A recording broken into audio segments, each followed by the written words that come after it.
And with that, yeah, welcome to another episode of Love Letters to Star Trek The Next Generation, our 3-year mission to review every episode.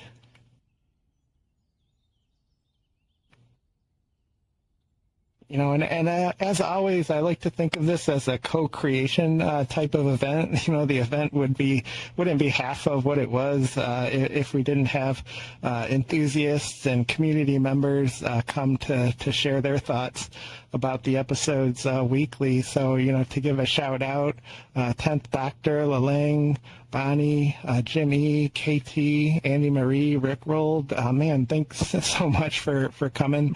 I'm kind of excited about tonight's episode. It's one of the ones I think I really enjoy out of season 7.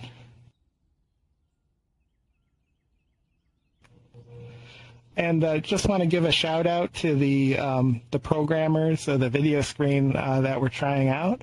If it works out, this is like kind of an open trial version, and if it does work out, I think I'll subscribe to it and pick up things like support over their Discord and stuff, you know, to make sure that we fix any little bugaboos that come up with all of our video sharing.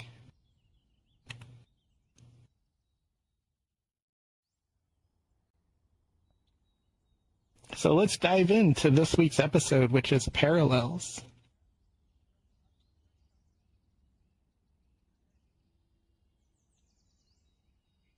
And the synopsis of this episode is Worf returns from this batleth competition, and he suddenly finds things around him like unexplainably changing, and it's very confusing and disorienting for him.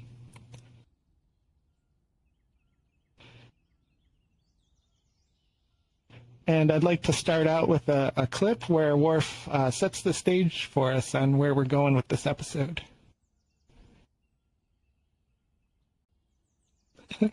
Yeah, one of the fun kind of found family moments that Star Trek is so great at presenting with this cast and crew. I'm sure Worf smelled that coming, you know, with his Klingon enhanced sense of smell that we learned about when he you know, was kind of working with the Romulans and the Klingons in that prison camp. We kind of found out like that Klingons have this really intense sense of smell. So as soon as that door opened, he probably smelled what was coming and just walked straight into it anyways.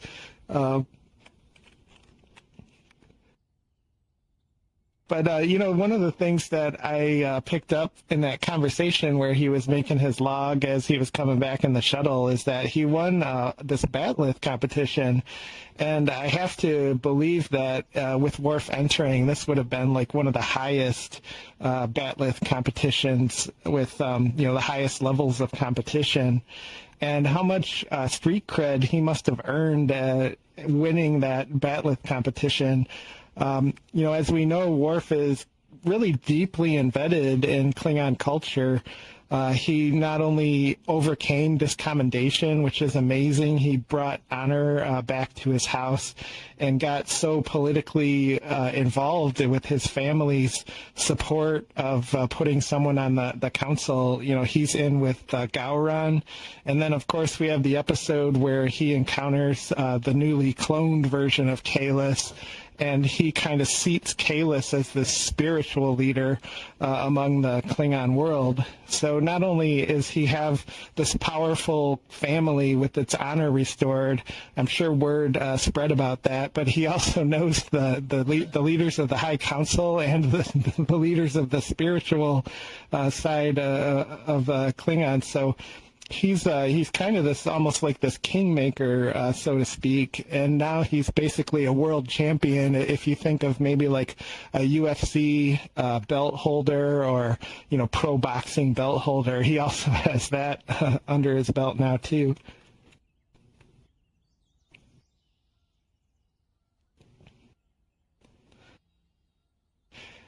And I think another thing relatable that's fun about this scene too is the kind of forced celebration of birthdays.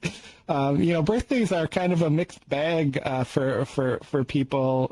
You know, some people really enjoy them and look forward to them. You know, others could be kind of indifferent. But some people actually kind of loathe their birthday.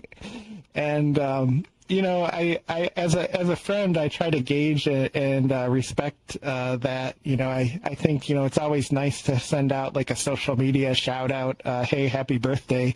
But in terms of surprising people or like showing up to take them out to dinner, it's really good to kind of gauge ahead of time if somebody truly wants to celebrate their birthday, because for all we know, something bad could have happened on their birthday, like maybe the death of a relative or a loved one, or there could be something, kind of that brings up memories about birthdays, or just the simple fact of, getting a year older can sometimes bring people down. So, I always try to gauge, with friends is, are they just maybe feeling like it's selfish to take the limelight, so they want their birthday to be low key, or is there some real inherent reason that they maybe don't like their birthday? And if it's that, kind of respecting that boundary and letting the birthday come and go.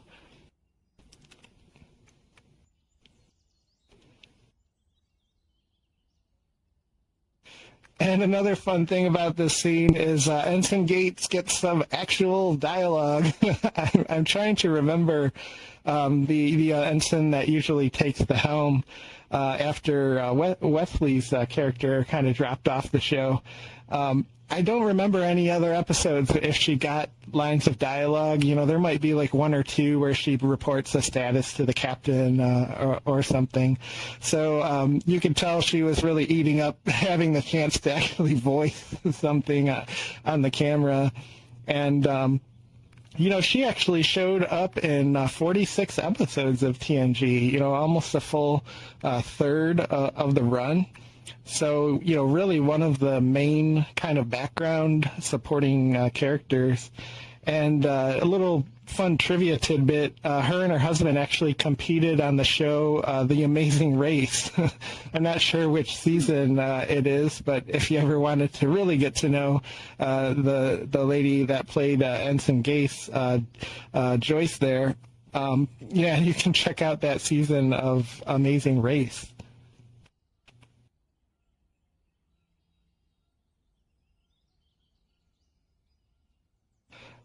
So I always heard about this rumor that the Happy Birthday song is like copyrighted, and I never really knew if that was like an urban legend or not. So I wanted to kind of look into it, and what I found was very interesting. If there is not a documentary about this, there really should be. It's kind of an incredible story.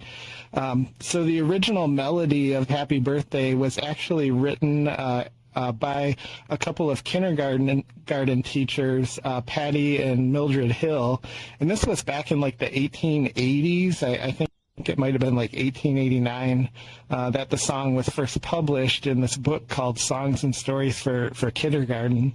And the original melody was put together with the lyrics "Good morning to you" instead of "Happy Birthday."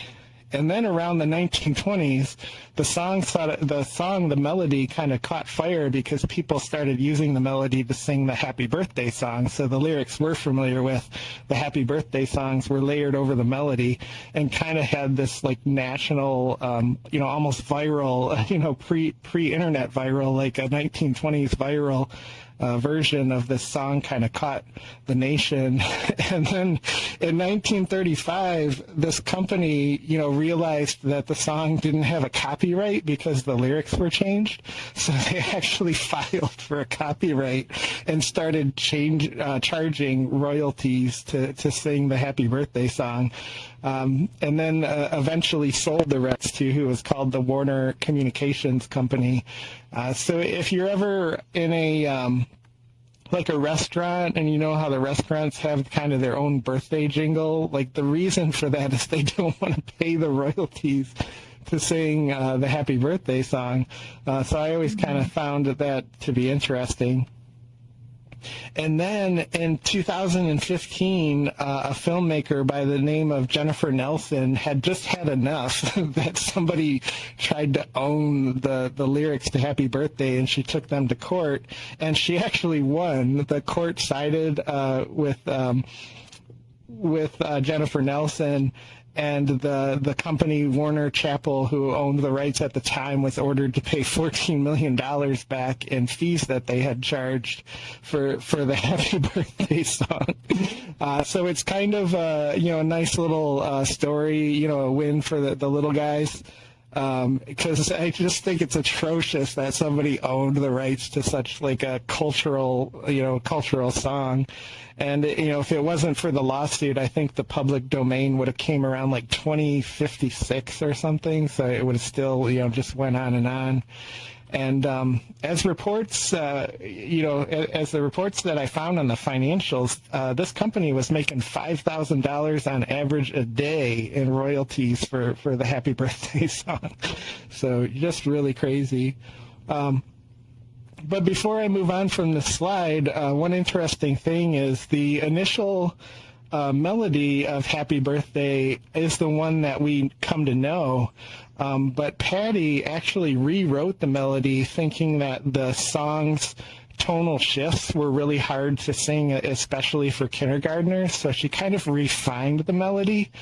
And there's a totally different melody that was recently found, and there's a YouTube video of the Happy Birthday like as it might have been if this melody had kind of survived the years.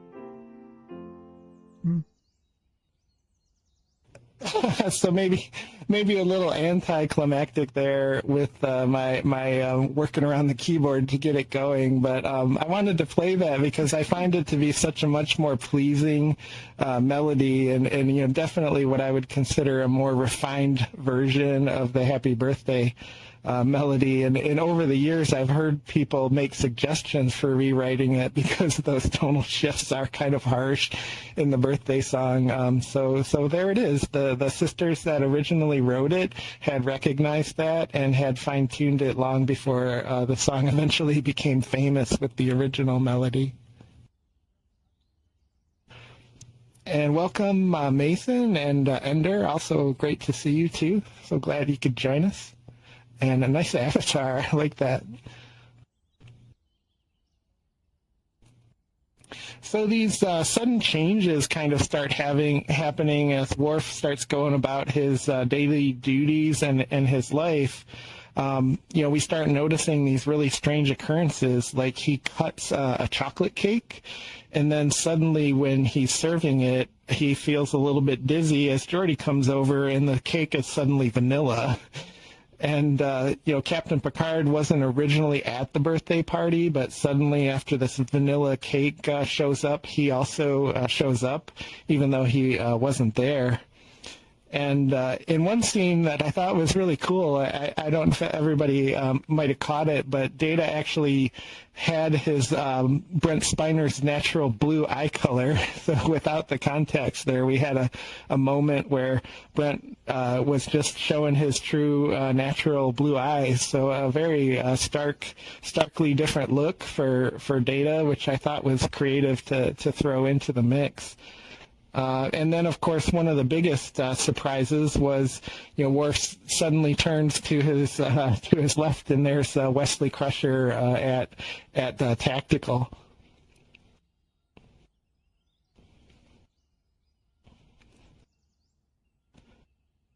So what we ultimately learn is that as Geordi's visor is attuned, to these specific frequencies, Worf went through this phenomenon that kind of opened up a rift where he was able to shift dimensions. So this episode goes into the possibility of multi-dimensional existences where there's kind of copies of us that are, pretty much the same, but might have had different occurrences in life or, made different decisions. So as Worf is like flipping through these dimensions, he has all these different experiences where he's different ranks, different roles. He has different relationships with the crew. The politics are different. They might be at war with somebody else that he's not accustomed to knowing. And, we have kind of a pet term for that in our own culture, which is called the Mandela effect. And the reason that it ended up being named after Nelson Mandela is a large portion of the population seemed to remember that Nelson Mandela had died during his prison sentence. But in actuality, he was released in the 1980s, and he went on to live a pretty long life of activism after he was released from prison. Another famous one is the Berenstain Bears. A lot of people remember them as the Berenstein or the Berenstein Bears. And I'm actually personally in the Berenstein Bear camp. I'm from the Berenstein Bear dimension, so I'm not sure at what point I popped over, but I'm here. So hopefully, I'm welcome. All the Berenstain Bears can welcome me. And then the Monopoly icon is another type of Mandela effect where it's believed that, you kind of cause some kind of dimensional shift and you shift into another dimension and something really minute is kind of different. A lot of people remember the Monopoly man having a monocle. And he actually doesn't. So if you ever look around the cards, like the go to jail cards and the community chest cards, he's always pictured without a monocle. But this one I actually think might come from the conflation of the Planters Peanut mascot, who has the top hat also, but the monocle. So I wonder in this case if people are just kind of crossing the different mascots together, and that's where that monocle came from.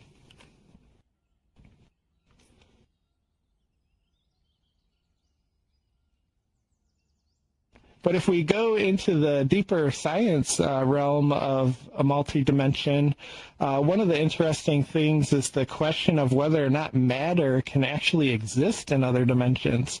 Because one of the possibilities, if we did indeed flip to another dimension, is that the mass of the Higgs boson could be different.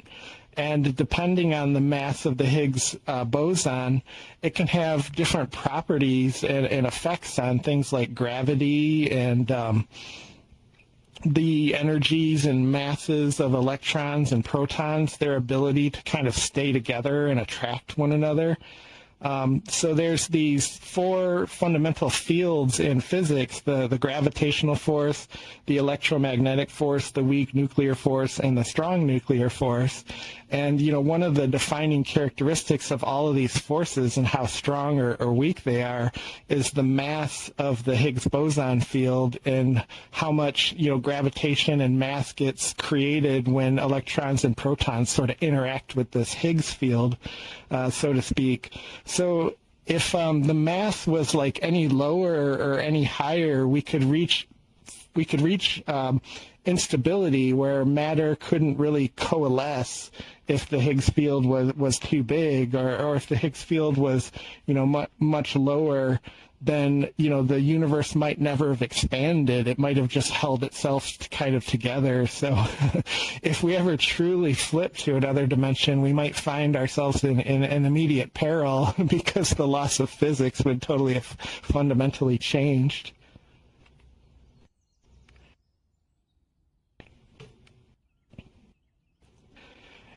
And of course, we have the Wesley Crusher cameo in this episode, and I learned in the production notes that it was actually supposed to be Denise Crosby who was going to make another appearance as Tasha Yar. And when she was not available for the shoot, they reached out to Wil Wheaton to reprise the role of Wesley Crusher, which, if you know in some detail the relationship that Wil Wheaton had with the showrunners, this is kind of almost yet another snub that must have stacked on top of the pile, because he would have likely known he was the second choice, and maybe to get some work or just to get back into familiar surroundings, he went ahead and did it. But this is kind of a long line of the showrunners kind of snubbing Wil Wheaton in a similar way.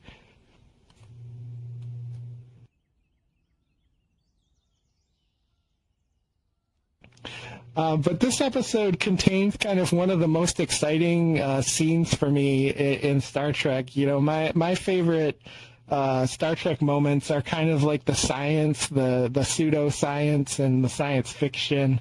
When they kind of have these moments of reveal, and this was one of them for me, where reality kind of broke, and all of a sudden you have all these other enterprises like popping into existence. I just thought the scene was brilliant.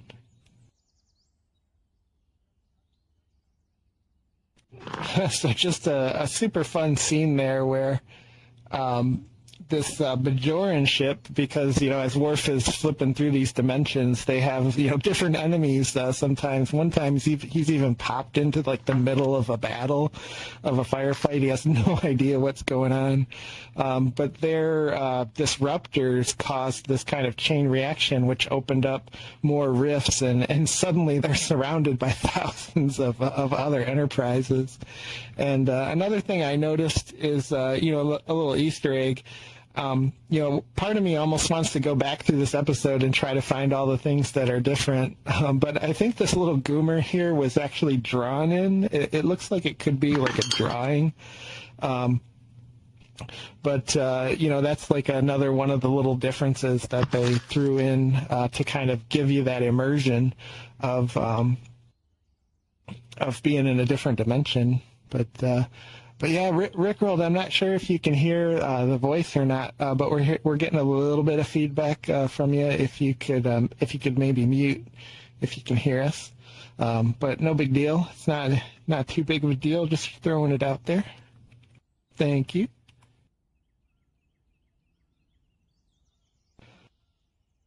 But of course, as we know, the episode gets even more intense with all of these different enterprises, and we have people in different states of the Federation, one of which who's kind of losing the war with the Borg and has kind of almost lost their mind at that point. So I just want to give a nod to the writers for this scene to kind of come up with these like alternate timelines that are all like clashing together. These are the kinds of things that I wish they would have did movies about, like instead of like stopping the doomsday device, like how about 1,000 enterprises with competing priorities, and like how do you resolve that? I think that would be a much more exciting movie. But here we go with the clip. Kudos to the writers on this little segment.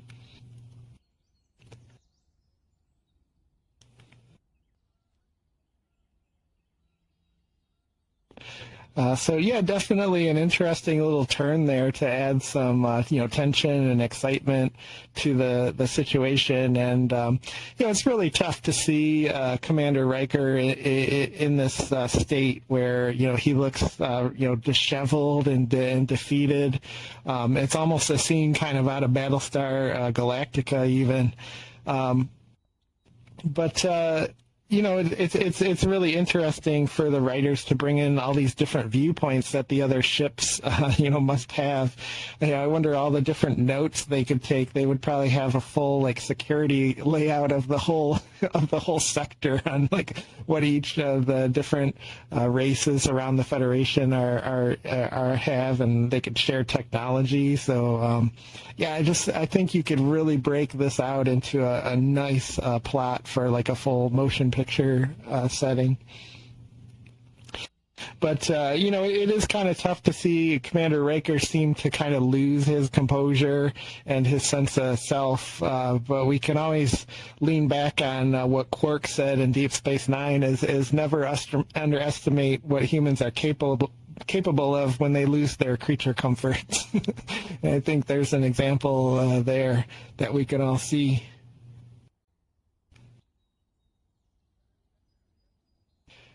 And just a little tidbit on the cast and crew here. They actually dressed up Marina Sirtis in all of her different outfits for this season. They tried to get her in as many different outfits to kind of support as Worf was flipping through the different realities. So Marina Sirtis had a ball filming this because she got to kind of throw on all these different outfits, which she really enjoyed. So the ones that we didn't see, among some others, I'm sure, but were her outfit from Encounter at Farpoint, which was more like a skirt, and then this kind of jumpsuit with the waistband, and then for several seasons that kind of gray, like low cut one piece that she was wearing. So, just kind of a nice look at the different costumes. And, it's fun to think about now that we're in season 7, like all the different looks. Most of the men, it was either just beard or no beard. But the ladies, often got these different changes. I think Dr. Crusher at one point started wearing a jacket instead of just the uniform. So some fun tidbits on the production there.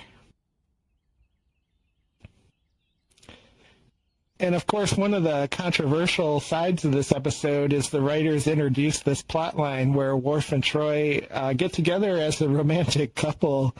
And Brandon Baraga is on the record there saying that they sort of toyed around with this idea of the two having a romance as sort of a joke. It was originally started out as a ha-ha among the writing staff. But as they saw Marina Sirtis and Michael Dorn having this kind of amazing chemistry, they really enjoyed playing parts in this sense.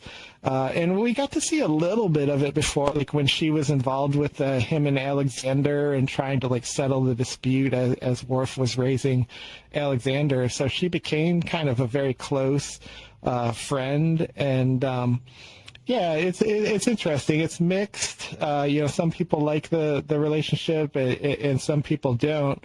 But there's a couple of parts of it that I think are fair.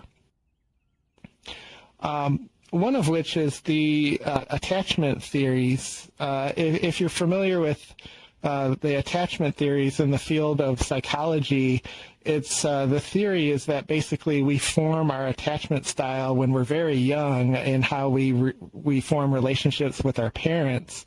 If our parents are kind of dismissive or, emotionally distant, we might become avoidant attachment, which is we just kind of learn to be self-sufficient.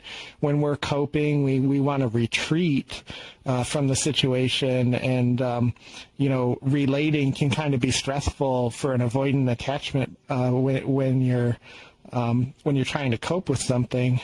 And then, in other cases, if parents might be kind of disorganized or, have moments of intense emotional outbursts, a child might develop what's called anxious attachment, where you get easily dysregulated and kind of act out from time to time. If things get stressful, you might ultimately sort of act out in different directions. And welcome, Dave. Also good to see you. Glad you could come in.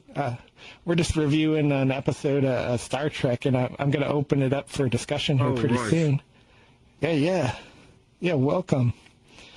And the most comforting attachment style is the secure attachment, and that's where if you might have, people who are kind of raised with that supportive environment where, instead of a parent yanking something out of your hand, a toy that you're playing with, they might say oh, you're making quite a bit of noise with that toy. Is there a different decision that you could make, or here's a different toy that you could play with? It's a much more kind of supportive approach, and kids can develop what's considered a secure attachment. And what I find what is common in a lot of relationships is anxious attachment, these kind of emotional outburst, type of personalities, and avoidant attachment. They tend to attract each other like magnets. and what it does is it creates these incredibly turbulent relationships, because if something stressful happens, our anxious attachment partner is kind of like blowing up and, can be kind of ranting and hard to calm down. And the avoidant attachment is trying to retreat, to their own, dark room where they just kind of recuperate through a difficult situation. And of course, when the avoidant retreats, the anxious feels like, now you're abandoning me, and they're going to come even harder and chase you down for that support. And of course, an avoidant attachment can misinterpret that as, why are you attacking me? I'm just trying to get through this stress. And it's like they're both trying to find support, but in their own sort of mutually exclusive way. So I fall pretty firmly into the avoidant attachment category, and all of my relationships have been with anxious attachment partners. And what I've learned is that when it's stressful and there is dysregulation, you actually have to get closer. Like you have to like rebel against your instincts to retreat from your partner, and you have to like go into the pain. There's a movie called The $1 Million Baby with Morgan Freeman, and he's talking about boxing, and he says like one of the things a boxer has to learn is you have to move into the pain. If you move away from the pain, you're gonna lose you're gonna lose the match. But I've learned this over time with a lot of practice, and it was very hard that when somebody has an anxious attachment style and they're in a state of distress, it helps a lot to be right next to them and just to make sure that they know you're here. The things that they're saying might not make any sense, and they might even be like hurtful, and you just have to learn like an emotional tai chi to dodge those words, and really let them know somebody's there for them, that we're going to be here, we're not going to leave, no, it's tough, and just be really supportive. And that's where, to bring this back to Worf and Counselor Troy, that's where I think the relationship is very relatable because, Worf is kind of this avoidant, sort of stoic personality, and Deanna, we've seen at times, gets pretty fiery. So, when I look at the relationship, I can kind of think, oh, yeah, of course, those two, would attract one another.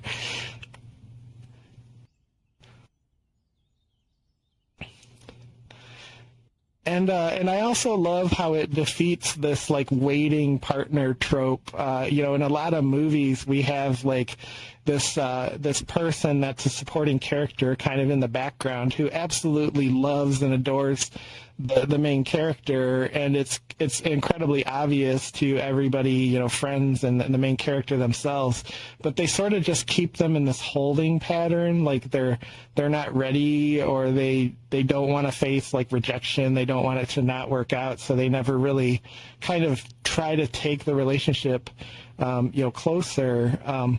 And that's what I thought we kind of had with Riker and Troy, was this sort of like waiting state for the relationship to be in the right position. And I'm kind of glad that Deanna just said, enough of that. Worf is really interesting to me and we're close. Let's explore this. And, Worf is kind of also that very sincere, loyal partner that she never really had with Commander Riker, who was always wishy-washy and putting his career first. And if you ever want to see another waiting trope kind of movie, the movie Yesterday, which is this brilliant, almost kind of science fiction fantasy story about him waking up one day and realizing he's like the only person that remembers Beatles songs. So he starts doing covers of Beatles songs and like claiming them as his own. But there's a super hard waiting trope in that movie. So if you've seen that, you kind of know, what I'm talking about there.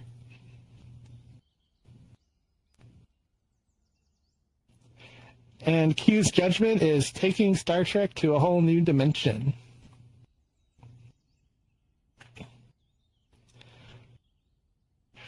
And, as I was saying, this is an episode that I really enjoy. I like rewatching it. I know it has the controversial aspect of the Deanna Troi, Worf relationship, which not everybody, really enjoys. But the multi-dimensional aspect, I really love episodes where something strange is happening to a character. Like when Dr. Crusher was trying to find out she was like trapped in the static warp bubble experiment and her friends were like disappearing, or Geordi as he's like slowly turning into this creature and trying to escape down to the planet.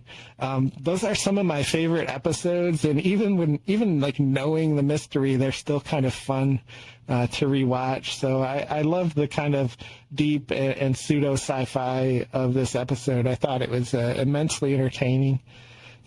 And next week, next Sunday, we'll be back here and we'll do the Pegasus, Season 7, Episode 12. And with that, let's take it into open discussion. So we have a little bit of a newer format with the hand raises here. The button on the right will put your name up on the platform there, but I also added the red X on the left so that if you accidentally click the share button, you can click the X to remove it. And it looks like I might need to, there we go. The hitbox is a little bit, maybe I need to increase the size there, but okay, so we got a couple up on the board now. Jimmy, it looks like you're first. Looking forward to your thoughts.